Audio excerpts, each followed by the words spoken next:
Toxic කියවහම විස සහිත කියන එක කියවෙනවා.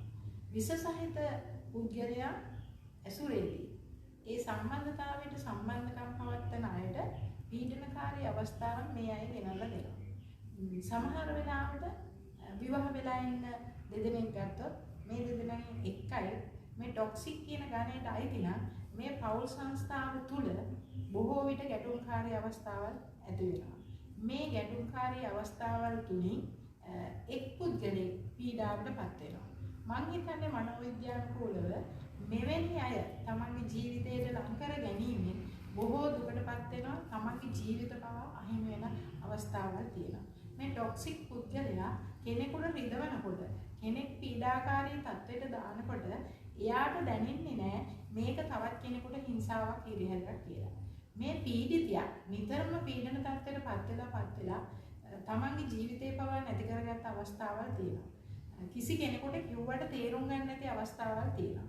මනෝවිද්‍යානුකූලව මේ කවුන්සලින් සඳහා අපි ළඟට එන අය නිතර මේ පීඩන තත්ත්වයටපත් වෙලා කියනවා මට නම් දැන් මේ ජීවිතේ නැති කරගන්නට හිතිලා තියෙන්නේ.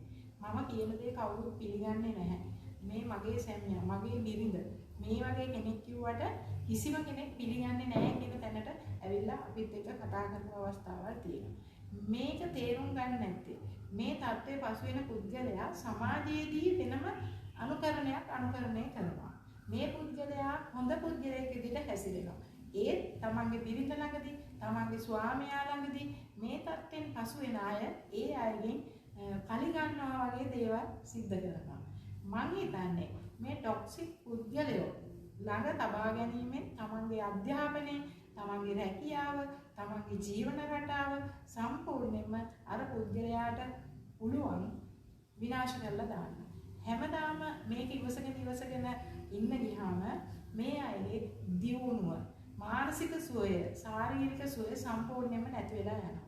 එහෙමනම් මේක තේරුම් ගත්තාට පස්සේ මම හිතනවා එවැනි පුද්ගලයන්ගෙන් අයින් වීම තමයි ගොඩාක් තමන්ගේ ජීවිතේ සාර්ථක කරගන්න මනෝවිද්‍යානුකූලව හරියන්නේ කියලා මට හැඟීමක් තියෙනවා.